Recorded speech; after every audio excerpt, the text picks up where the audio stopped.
Vivimos en un mundo mimado por los sentimientos, donde a menudo nos vemos tentados a dejarnos guiar por ellos en nuestras decisiones más importantes.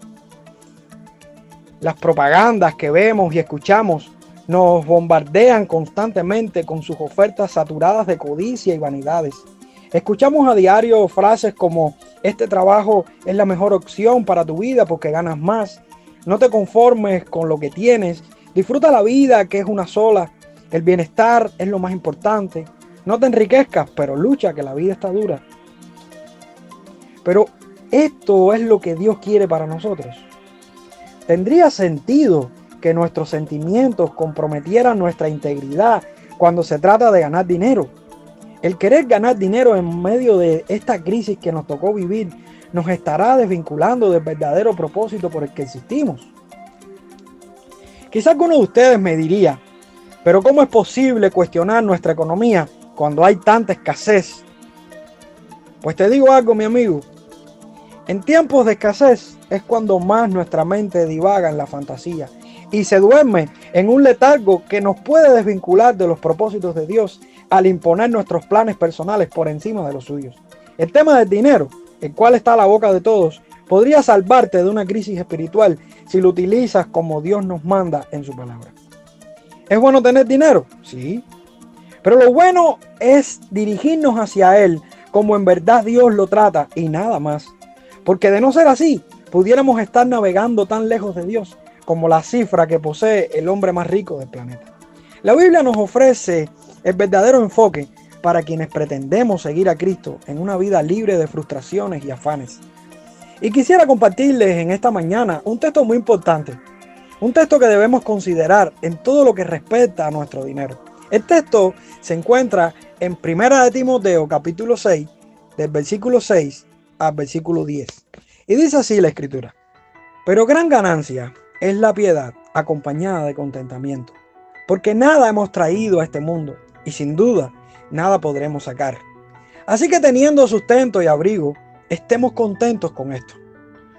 Porque los que quieren enriquecerse caen en tentación y lazo y en muchas codicias necias y dañosas que hunden a los hombres en destrucción y perdición. Porque raíz de todos los males es el amor al dinero, el cual, codiciando algunos, se extraviaron de la fe y fueron traspasados de muchos dolores. La iglesia enfrentaba serios problemas por la influencia de falsos maestros que estaban distorsionando las sanas palabras de nuestro Señor Jesucristo y la doctrina que es conforme a la piedad. ¿Quiénes eran estos falsantes? ¿Quiénes eran estos impostores? Dice que eran hombres envanecidos, que nada saben de lo que en verdad deben saber, delirantes acerca de cuestiones y contiendas de palabras, de las cuales nacen envidias, pleitos, blasfemias, malas sospechas, disputas necias de hombres corruptos de entendimiento y privados de la verdad, que toman la piedad como fuente de ganancia. Estos sujetos estaban envanecidos en el pecado. Tal es la urgencia a reaccionar ante ellos, que nuestra Reina Valera toma de los textos bizantinos la frase: apártate de los tales. En este texto vamos a aprender dos verdades importantes que no podemos descuidar cuando tratamos cuestiones de nuestra economía o cuando tratamos cuestiones de los recursos que Dios nos dio para que administremos. Es la primera verdad que aprendemos del texto de hoy, es que tenemos una gran ganancia, que es la piedad acompañada de contentamiento. Dice el versículo 6, pero gran ganancia es la piedad acompañada de contentamiento. Es una gran ganancia la piedad. Como diría Hendrickson, la persona verdaderamente piadosa no se interesa en enriquecerse. Posee recursos interiores que le proporcionan riquezas mucho mayores que las que la tierra puede ofrecer. Esa es la verdadera piedad. La piedad o la vida piadosa es la vida en la cual el cristiano se manifiesta en devoción a Dios, una devoción viva, una conducta santa, una conducta ofrecida a Dios. Es una vida que vive agradando a su Señor, una vida que vive enfocada y pensando en su Dios. No es una vida que vive para sí mismo, es una vida que vive enfocada. Esa es la vida piadosa, esa es la gran ganancia que tenemos nosotros. Ahora, esta ganancia de la piedad está acompañada de una palabra en esta oración, y es el contentamiento. Si buscáramos en un diccionario, posiblemente un diccionario de lengua española, pudiéramos desvincular o pudiéramos distorsionar un poco el significado de lo que significa verdaderamente esta palabra en el idioma original. Porque ¿saben lo que significa esta palabra? Autosuficiencia. Y usted me diría, bueno, autosuficiencia es una palabra peyorativa.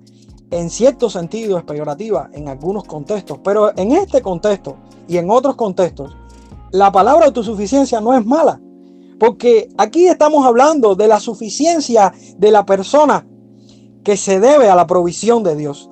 El cristiano puede saber que él siempre tendrá lo suficiente en el Señor y por eso puede vivir. Dios es todo para ese cristiano. Dios le satisface, y el cristiano que vive una vida piadosa, vive una vida consciente de que todo lo que tiene, de que todo lo que maneja, de que todo lo que lleva en su bolsillo está en las manos de Dios y está en la voluntad de Dios para el uso de lo que Dios disponga de su vida.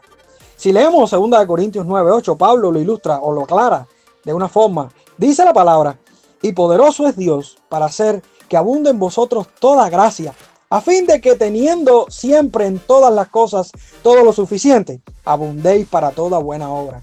Dios nos suple para que nosotros podamos tener, pero para que nosotros también podamos compartir. Y nuestra ganancia depende de quién es Dios y de lo que Dios hace en nosotros. Pudiéramos decir que esta es la autosuficiencia del creyente en su Dios, quien le ha suplido todo lo que posee para compartir con los demás. Es algo como contentamiento interno que nos impulsa a vivir la vida cristiana dependiendo de Dios y viviendo de una forma muy opuesta a lo que este mundo nos ofrece, que es la codicia. El texto nos revela un porqué en el versículo 7, y esto nos sugiere la causa de nuestro argumento. Dice el texto: porque no hemos traído nada a este mundo y nada podremos sacar de él. ¿Con cuánto de lo que tienes naciste? ¿Y cuánto de lo que tienes te llevarás el día que partas de esta tierra? A veces tenemos complejo faraónico. ¿A qué me refiero con complejo faraónico? A veces estamos pensando igual que los faraones de Egipto, que se enterraban con todos sus tesoros y todos sus criados y todas sus pertenencias porque tenían la esperanza de que en el más allá pudieran tener todos estos tesoros que guardaron en la tierra. Pues es una gran mentira, hermano. Porque nada hemos traído a este mundo y nada nos llevaremos.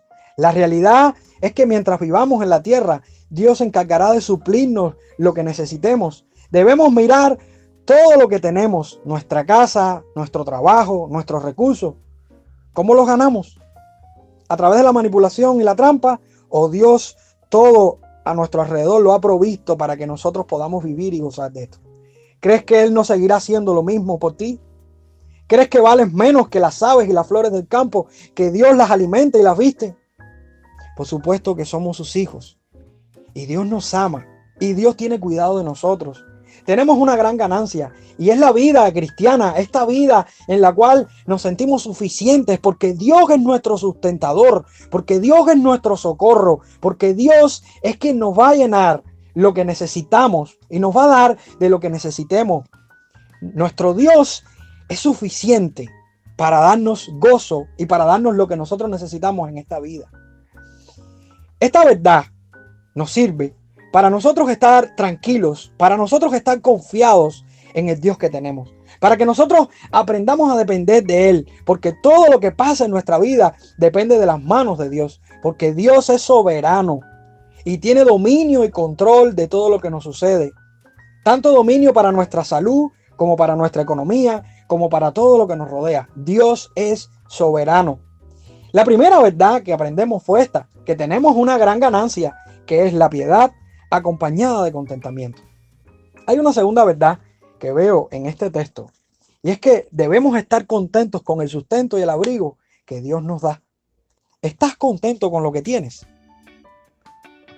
¿Estás contento con las cosas que tienes ahora mismo? ¿O estás insatisfecho y deseoso por mucho más? No podemos confundir el lujo con la necesidad. La garantía de Dios para nuestra vida es proveer para nuestras necesidades, pero no para nuestros lujos o nuestros derroches. ¿En qué se diferencia el lujo de la necesidad? Bueno, el lujo son los bienes u objetos que exceden lo necesario. Es aquello para ser adquiridos que sobrepasa los medios normales. Es vivir por encima de nuestras posibilidades. Es tener un nivel de vida por encima en lo que realmente podemos administrar nuestro dinero para poder tener el sustento. El sustento necesariamente es lo que dice aquí la Biblia, es el sustento y el abrigo.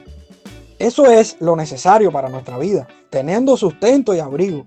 El sustento son los alimentos que Dios permite que obtengamos por el sudor de nuestra frente y aún por los regalos que otros pueden hacernos a nosotros para comer, pero también para ayudar a otros. Esto no significa miseria. Esto significa lo necesario, lo que necesitamos. No somos tan miserables cuando tenemos comida para alimentar nuestros animales, cuando nos sobra comida y podemos desperdiciar algo de lo que comemos. Hay personas que viven mucho peor que nosotros y quizás ellos están muy agradecidos a Dios por lo que tienen. ¿Y el abrigo a qué se refiere? Bueno, el abrigo es lo que necesitamos para protección exterior de nuestro cuerpo. Con esto nos referimos a algo que nos cubra del frío, que nos cubra del calor, de la lluvia, como cualquier implemento que nos pueda ayudar ante el clima. Es muy peligroso pensar de que aquí en el texto se está hablando de ropa, porque hablar de ropa es limitar la aplicación de esta enseñanza. La palabra, la idea que está dando es algo como que nos cubre. Y una aplicación un poco más profunda podría ser pensar, por ejemplo, en nuestras casas que nos cubren del frío, que nos cubren del calor, de las tormentas, aún que nos guardan en cierto sentido de los ladrones. Y Dios nos ha provisto de esto, nos ha provisto de comida, de alimentos, a pesar de las crisis que estamos viviendo. A veces confundimos el lujo con la necesidad. Y a veces decimos, no tenemos ropa. Como decimos esta frase, pero si abrieran nuestro closet y miraran toda la percha que tenemos adentro, de seguro que más de 2 o 3 camisas o pullovers tendríamos. Entonces no estamos tan necesitados como para decir de que no tenemos lo necesario. Yo creo que a veces estamos tan impactados por la cultura que nos rodea y por el medio consumista que siempre nos dice más y más y más, busca más, lucha más, esa sed insaciable que nos destruye, que no podemos ver las grandes maravillas que Dios ha hecho por nosotros y todo lo que Dios nos ha dado. ¿Qué debemos hacer con lo necesario que Dios nos ha suplido? Bueno, el texto dice algo. Dice que estemos contentos. Estemos contentos con el sustento y el abrigo que Dios nos ha dado. La palabra que se utiliza aquí significa estar satisfecho. Muy diferente a lo que vemos hoy en día. Y cómo la iglesia se pasa la vida insatisfecha y cuestionando todo y renegando de todo, cuando Dios ha sido quien nos ha suplido. De seguro muchos de nosotros tienen más recursos y más economía que esos hombres a los cuales Pablo les está escribiendo, específicamente a Timoteo. Debemos estar contentos con lo que tenemos hoy. Entonces, podríamos ver algunos argumentos por qué Pablo está aclarando y especificando de que debemos contentarnos con el sustento y abrigo. Si leemos el versículo 9, por ejemplo, leemos que porque los que quieren enriquecerse caen en tentación y lazo y en muchas codicias necias y dañosas que hunden a los hombres en destrucción y perdición. Hermano, debemos contentarnos con el sustento y el abrigo porque hay hombres, hay personas que en su corazón tienen el deseo de enriquecerse y estas personas caen en estas tentaciones y lazos. Aquí se habla de un deseo por enriquecerse. Fíjense que no está diciendo que los que se enriquecen, no, está diciendo los que quieren enriquecerse. Porque muchos de nosotros quizás no tenemos a la mano el poder enriquecernos, pero ¿cuántos de nosotros estamos con un corazón insaciable y deseoso por enriquecernos y deseoso por tener más y más y más? Un corazón inconforme, un corazón insatisfecho. Dice que estos caen en tentación y lazo que los llevan al pecado. ¿Has visto cómo un vaquero enlaza un toro y lo amarra de tal forma que el toro queda inmóvil? Así quedamos cuando nosotros tenemos esta mentalidad. Dice Hendriksen sobre esto: el pecado nunca anda solo. El deseo de enriquecerse hace que el hombre, que en la terminología actual es la encarnación de gruesos dividendos, caiga en numerosas codicias. Un tipo de codicia conduce fácilmente a otra.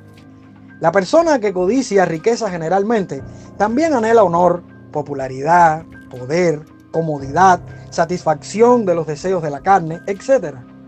Todo brota de la misma raíz, el egoísmo, que siendo el peor método posible para satisfacer realmente el alma, es un método insensato y dañoso.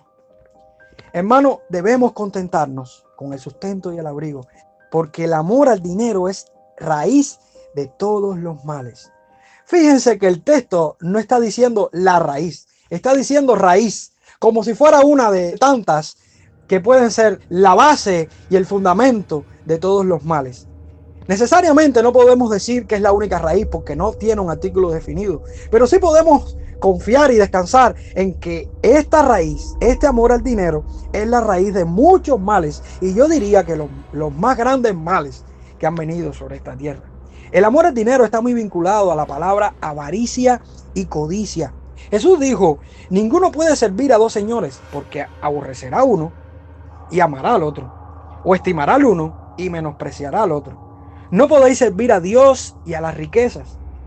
Aquí hay dos partidos y tenemos que escoger por uno. La verdad aquí es que tendremos que asumir uno de ellos dos. Si amamos a Dios, nos interesamos por el bienestar de los otros, nos alegramos con el sustento y abrigo que Él nos ha provisto, cooperaremos con la obra de Dios y seremos honestos para ganar dinero, al contrario de amar a las riquezas. Porque si amamos a las riquezas, viviremos interesados en nuestro bienestar personal todo el tiempo. No nos conformaremos con lo que Dios nos ha dado. Si fuera necesario, denigraríamos nuestra integridad para ganar un poco más de dinero. O amamos a Dios o amamos a la riqueza. Debemos contentarnos, hermanos, con el sustento y el abrigo que Dios nos ha dado. ¿Sabes por qué? Porque algunos que amaron el dinero se extraviaron de la fe y fueron traspasados de muchos dolores. Eso lo dice el versículo 10. ¿Qué pasaría si un planeta se fuera de su órbita natural? Por supuesto que sería un caos. Sería un caos total en el universo. Pues así mismo pasaría si nosotros los cristianos, que debemos contentarnos con lo que Dios nos da, nos estamos enfocando en el dinero, en la avaricia, en la insatisfacción. ¿Acaso no sabes que cuando te estás quejando de tu contexto y te estás quejando de lo que estás viviendo, te estás quejando de Dios? Y usted me podrá decir: allá los ricos con su problema.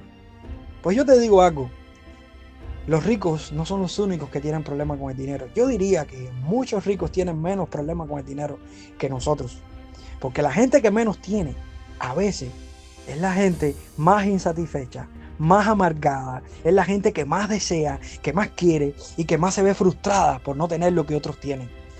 El tema del dinero es un problema grave para todos los seres humanos, porque eso nace del fondo de nuestro corazón. Es el deseo de querer, es el deseo de tener, es esa inconformidad y ese pecado que está dentro de nosotros y que nace de lo más profundo de nuestro ser. No es una verdad impuesta, es una verdad que nace de nuestro ser. ¿A qué nos llama este texto? ¿Has pensado que nuestro Dios es soberano? Que nuestro Dios hizo todo lo que existe. Que nuestro Dios es el Rey. Que nuestro Dios tiene todo el oro y la plata que cualquiera necesita. ¿Has pensado por qué Dios no te lo ha dado? ¿Acaso Dios te estará enseñando algo? ¿Te estará enseñando que debes aprender a amarle a pesar de lo que tienes y lo que no tienes? Yo creo que este texto nos lleva a confiar primeramente en la soberanía de Dios. ¿Cuánto crees que Dios es soberano? ¿Crees que Dios es soberano? A veces decimos Dios es soberano, pero nuestras conductas niegan toda esta verdad. A veces defendemos verdades así asombrosas. Dios es soberano, Él tiene poder y control y dominio sobre todas las cosas para salvarte. Pero cuando tienes el primer problema económico, estás llorando y sufriendo, o estás desconfiando, o estás acudiendo a recursos que no son los que de verdad Dios quiere que uses. Hermano, debemos confiar en que nuestro Dios tiene control y poder sobre nuestra vida. Nuestro Dios tiene control y poder sobre nuestras necesidades. Y si algo no ha venido a nuestra vida, es porque Él lo ha permitido en su libre soberanía. Él quiere enseñarnos a confiar en Él. Este texto también nos induce que debemos aprender a obedecer a Dios. Obedecerle y no hacer negocios deshonestos para ganar dinero. Nuestro dinero es de Dios y donde pongamos nuestro dinero, ahí tendremos nuestro corazón y ahí estaremos manchando el nombre de Dios si son negocios ilícitos. Debemos cuidar mucho lo que tenemos porque no es de nosotros, es de Dios. Dios nos puso como administradores de los recursos que tenemos. Dios nos dio todos los recursos que tenemos y a veces se nos acaba el dinero. A veces se nos acaba el dinero porque realmente es muy poco lo que tenemos. Pero a veces se nos acaba el dinero por la mala administración que tenemos. Y a veces botamos el dinero en cosas que no tienen sentido, cosas innecesarias, cosas que solamente despiertan más la vanidad. Y a veces teniendo necesidades físicas y necesidades aún de ayudar a otras personas, no lo usamos correctamente. Hermano, pensemos un poco. Pensemos un poco en lo que estamos usando, todo lo que Dios nos dio. Porque ese don especial de administrar los recursos que Dios nos dio, si lo usamos correctamente, podremos impactar y podemos ayudar mucho en la obra de Dios. Aprendamos a dar de lo poco, aprendamos a dar de lo que Dios nos dio. Y quisiera concluir este tema recalcando las dos ideas principales de esta enseñanza. Recuerda que tenemos una gran ganancia y esta ganancia, más allá del dinero y más allá de los recursos que podamos querer tener, es la piedad acompañada de contentamiento. Y lo otro que debemos recordar es que debemos estar contentos, satisfechos con el sustento y abrigo que Dios nos da. Así que, mi hermano, no reclames más, porque a medida que cuestionas más tu existencia, a medida que criticas más tu sistema, a medida que criticas más todo lo que te rodea, creo que de quien te estás criticando es al mismo Dios, porque el encargado de suplirte a tu vida no es un sistema político, no es un hombre, es Dios quien se encarga de suplirnos todo lo que necesitamos conforme a sus riquezas en gloria.